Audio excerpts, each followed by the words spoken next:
Hi అండి. అందరెలా ఉన్నారు? నేను మీ Meenakshi. Welcome to our channel Vamshi Meenu. ఈ వీడియోలో వచ్చేసి మేము మా వరంగల్, కరీమాబాద్‌లో ప్రతి ఇయర్ ఫిబ్రవరి ఫస్ట్ వీక్‌లో దర్గా తీర్థం జరుగుతుంది. సో, ప్రతి ఇయర్ ఎళ్తామన్నమాట. సో, ఈ ఇయర్ గూడా వచ్చేసాము. ఇక్కడొచ్చేసి ఫస్ట్ ఎంట్రన్స్ ఉంటుంది. ఈ ఇయర్ మాత్రం చాలా బాగా డెకరేషన్ చేశారు. లైటింగ్స్‌తో గానీ, ఫ్లవరింగ్‌తో గానీ. ఎంట్రన్స్ లోపట మొక్కుకోవడానికి ఓన్లీ జెంట్స్‌కి అలో ఉంటుంది. మేము వెనక సైడ్ నుంచి ఎళ్లి అక్కడ మొక్కుకోవాలన్నమాట. వెనక సైడ్‌లో అటు సైడ్ అందరు లేడీస్ వాళ్ళు నమాజ్ చదవడం గానీ, మనం ఏదైతే స్వీట్స్ అయినా, ఫ్లవర్స్ అయినా తీసుకొస్తాం గదా! దేవుడికి అర్పించడానికి. అవి తీసుకొచ్చి అక్కడ ఇస్తే వాళ్ళు దేవుడికి అర్పించి మనకు రిటర్న్ కొంచెం ఇస్తారనమాట. సో, అక్కడ మొక్కుకుంటాము.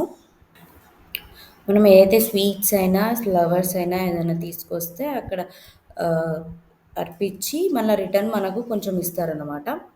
ఇక్కడ ఇది బావుంది. అసలు చాలా అనిపించిందనమాట లైటింగ్. అది లోపట తిరుగుతా ఉంటే నాకు బాగా నచ్చేసిందది. మాకు చిన్నప్పుడు ఎట్లుండేదంటే, మేము ట్యూషన్ ఎళ్ళేవాళ్ళం. మాకు స్కూల్ ఇంకా దర్గా వాకబుల్ డిస్టెన్స్‌లో ఉండేది. సో, మా దర్గా తీర్థం టైంలో ఎంత నైట్ అయినా ట్యూషన్ ఒక 7:30, 8కి అయిపోయేది. ఆ టైంలో గూడా ఖచ్చితంగా వచ్చి దర్గా తీర్థం టైంలో విజిట్ చేసి, షాపింగ్ చేసి ఎళ్ళేవాళ్ళమనమాట. మళ్ళీ మేము ఫ్రీక్వెంట్‌గా ఎక్కువ దర్గాకొచ్చేవాళ్ళం. అంటే ప్రతి ఫ్రైడే అలాగా ట్యూషన్ అయిపోయాక, లేదంటే ఒకవేళ సండేస్ వీలు దొరికితే అలా వచ్చేవాళ్ళం స్కూలింగ్ టైంలో. తర్వాత ఇగ ఇంటర్, డిగ్రీ చేసే టైంలో అసలు రావడం కుదరలేదు. చిన్నప్పుడు ఏంటంటే అక్కడే మనకు స్కూల్ చుట్టుపక్కలనే ఇల్లులుండేవి కాబట్టి మాకు అంత ప్రాబ్లమ్ ఉండేది గాదు. ట్యూషన్ అయిపోయాక వచ్చి విజిట్ చేసి వెళ్ళేవాళ్ళము. వాకబుల్ డిస్టెన్స్‌లోనే ఉండేది అంతా. కాపోతే ఇగ పెద్దగయ్యాక అంత వీలు ఉండకపోయేది. మళ్ళా ఫ్రెండ్స్ ఇంటర్, డిగ్రీ అంటే వేరే వేరే ఊర్ల నుండి రావడం, లేదంటే హాస్టల్స్‌లో ఉండడం వల్ల కొంచెం బిజీ ఉండేది. అయినా దాదాపు ప్రతి ఇయర్ దర్గా తీర్థం టైంకైనా ఎళ్ళాలి అని అనుకునేదాన్ని. నేను ఒక్కదాన్నైనా లేకపోతే ఇంటి దగ్గర ఎవరైనా ఫ్రెండ్స్‌తోనైనా ఎళ్ళేదాన్ని.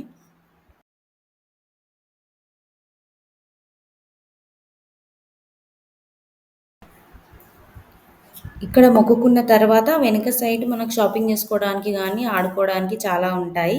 సో, ఇక్కడ నుండి అటు వెళ్ళిపోయాము.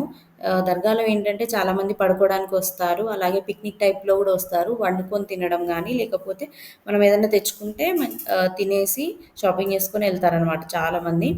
ఇప్పుడు చాలా ఫెసిలిటీస్ గూడా అక్కడ ట్యాప్స్ గానీ, వాష్‌రూమ్స్ గానీ గూడా చాలా కట్టారు. బాగా డెవలప్ చేశారు. నా చిన్నప్పుడు ఇంత డెవలప్‌డ్‌గా ఉండేది గాదు.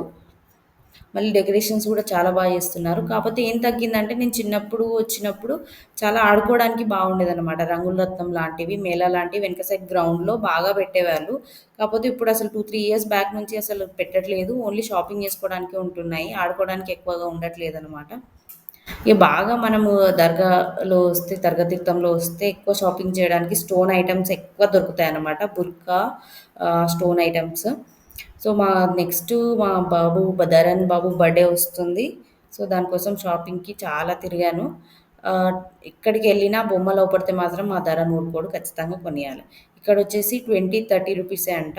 నేనేమో ట్రైన్ తీసుకోమని చెప్తే మా ధరణ్ వద్దు నాకు బైకే కావాలని గొడవ. ఎప్పుడైనా అంతే మా ధరణ్‌కి బైక్స్, కార్స్ తప్ప ఏముండవు. గన్స్ గానీ, లేకపోతే ఏదన్నా తీసుకో అంటే అస్సలు వినడు. ఓన్లీ బైక్స్, కార్సే అంటాడు. నెక్స్ట్ వచ్చేసి మనం బర్త్‌డే కోసమైనా దేనికైనా యూజ్ వస్తుంది గానీ జ్యువెలరీ నెక్ పీస్ లాగా వెతికాను గానీ నెక్ పీస్ అంతగా దొరకలేదు. సో, ఈ హెయిర్ యాక్సెసరీ దొరికింది క్లిప్. ఇది నేను ఆన్‌లైన్‌లో చూసాను. 150, 160 ఉండే. సో, ఇక్కడ అడిగితే 60 రూపీస్ అన్నారు. సో, అది తీసేసుకున్నాను నేను. అలాగే నెక్స్ట్ ఎళ్ళినాము 10 రూపీస్ ఎనీ ఐటెమ్ 10 రూపీస్ అని అన్నారు. సో, ఇగ మేము వదులుతామా నేను మా ఆడపడుచు అమ్ములు కలిసి అక్కడే ఒక 100 రూపీస్ షాపింగ్ చేశామనుకుంటా. అది, ఇది, అది అనుకుంటా. కొన్ని పీసెస్ 20 రూపీస్ అన్నారు. కొన్ని 10 రూపీస్ అన్నారనమాట. ఈ హెయిర్ బ్యాండ్స్ చాలా క్యూట్ అనిపించాయి. అవి ఒక 4, 5 తీసుకున్నాము. మా అమ్ములొచ్చేసి హెయిర్ పిన్ తీసుకుంది ఇంకోటి. 20 30 రూపీస్ అని చెప్పారది.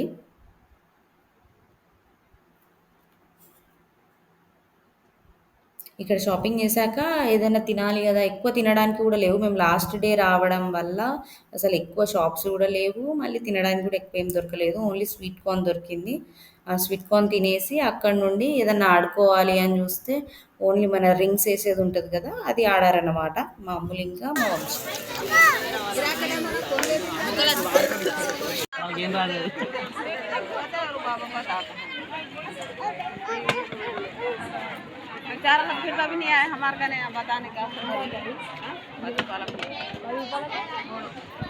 అంటే అట్లా తీయరా ఇంకోటి తీసుకుంటా ఇంకా మూడు అక్కడ కూడా వాళ్ళే పడదు మనకు అక్కడ 10 రూపాయలు ఇక్కడ 10 రూపాయలు రెండు సబ్బు కూడా రాలే నీకు వేస్ట్ కమాన్ యూ క్యాన్ కొంచెం అబ్బా బట్టల సబ్బా నచ్చేది కదా రెండేసాను ఇప్పుడు ఏ పార్లేజీ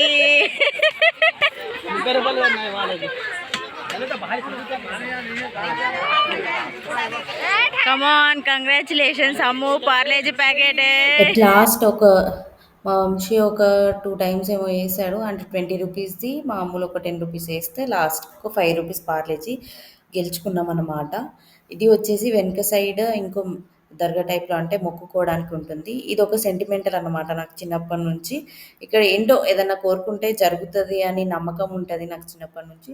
సో ఎప్పుడు వచ్చినా ఇక్కడికి వచ్చి ఏదో ఒక కోరిక మొక్కుకొని వెళ్తాను. అది తీరాక మళ్ళీ వచ్చి మళ్ళీ ఇంకో కోరిక మొక్కుకుంటాను అనమాట.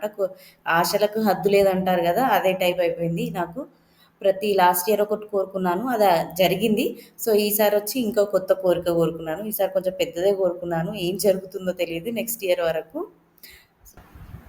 నేను ఒక క్లారిఫికేషన్ ఇవ్వాలనుకుంటున్నాను. ఏంటంటే మేము లాస్ట్ మేడారం వీడియో అప్లోడ్ చేసాం కదా, అది ఒక 2-3 టైమ్స్ అప్లోడ్ చేయాల్సి వచ్చింది. అంటే డిలీట్ చేసి మళ్ళీ. ఎందుకు అంటే మాకు బ్యాక్గ్రౌండ్ మ్యూజిక్కి కాపీరైట్ పడింది. సో దానివల్ల నేను ఫస్ట్ టైం నేను అప్లోడ్ చేసినప్పుడు దాదాపు ఒక 1000 వ్యూస్ వచ్చాయి ఒక 2-3 అవర్స్లోనే.